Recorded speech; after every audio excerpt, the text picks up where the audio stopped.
მოსამართლე თამარ მჭედლიშვილმა საპროტესტო აქციებისას დაკავებული 8 პირი, რომელთაც პროკურატურა ჯგუფური ძალადობის ორგანიზებასა და მასში მონაწილეობას ედავება კვლავ პატიმრობაში დატოვა. 2 მაისის სხდომაზე დაკავებულების მიმართ შეფარდებული აღკვეთის ღონისძიება გადაისინჯა.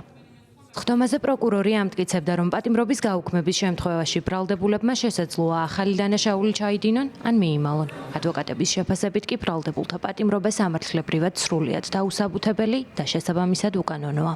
Ოდესაც სასამართლომ უკვე არაერთხელ განიხილა ეს საკითხი მიუთითა, რომ რაიმე ახალი არსებითი გარემოება არ იყო წარმოდგენილი არც ერთი მხარის მიერ და ბრალდებულების მიმართ შეფარდებული პატიმრობა დატოვა ძალაში. მოცემულ შემთხვევაში არც დღევანდელ სხდომაზე არ აქვს ბატონო მოსამართლე რაიმე ახალი გარემოება წარმოდგენილი დაცვის მხარეს, რაც ზეგავლენას მოახდენდა ბრალდებულების მიმართ შერჩეულ აღკვეთ ღონისძიებას. კვლავ არსებობს მიმალვის, ასევე ახალი დანაშაულის შედანის საფრთხეები, რის გამოც ბრალდებულების მხარეს მიაჩნია, რომ ბრალდებულების მიმართ შერჩეული აღკვეთის ღონისძიება უნდა დარჩეს ძალაში. ჩვენ დღეს სასამართლოს დეტალურად ქალბატონ თამარ მჭედლიშვილს დეტალურად ვუამბეთ, რატომ მიგვაჩნდა, რომ ზვია ცეცხლაძის მიმართ პატიმრობის გამოყენების საჭიროება არ იყო, მით უმეტეს გახანგრძლივებული პატიმრობის, მაშინ როდესაც ზვია ცეცხლაძის საქმეში არ არსებობდა არც ერთი პირდაპირ მტკიცებულება, ფაქტიან ფაქტების ინფორმაციის ერთობლიობა, რომელიც საფუძველზეც სასამართლოს შეეძლებოდა დასაბუთებულად მიეღო გადაწყვეტილება, მაგრამ სამწუხაროდ რეალობა გვაქვს აბსოლუტურად განსხვავებული.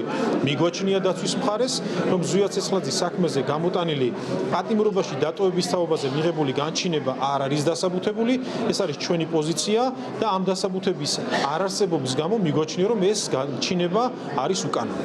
აღკვეთის ღონისძიებასთან დაკავშირებით საკუთარი პოზიცია ბრალდებულთა ნაწილმაც წარმოადგინა. პროკურატურამ ფაქტობრივად დააწესა ისეთი სტანდარტი, რომ ვინაიდან გვედავებიან მძიმე მუხლი გახდა საფუძველი იმის, რომ ივარაუდონ, აი ჩვენ ვედავებით 4-დან 6 წლამდე ან 6-დან 9 წლამდე, ვინაიდან მძიმეა, ამას შეიძლება სურვილი გავუჩინოთ მიმალვის. ანუ ამაზე დიდი თეორია იდეაში მტკიცების მხრივ არ წარუდგენიათ რა. ანუ დააყენეს სტანდარტი, რომ თვითონ მუხლის სიმძაფრე ან ვადის ან ნებისმიერი სახის სიმძაფრე შეიძლება გახდეს მიზეზი, იმიტომ რომ ადამიანი, რომელიც არის ეჭვმიტანილი, მიიმალოს. ანუ ეგეთი ლოგიკით საერთოდ სისხლის სამართლის პროცესის აღძვრა შეიძლება გახდეს საფუძველი იმის, რომ მივიჩნიოთ ადამიანი მიმალვის საფრთხის მქონედ.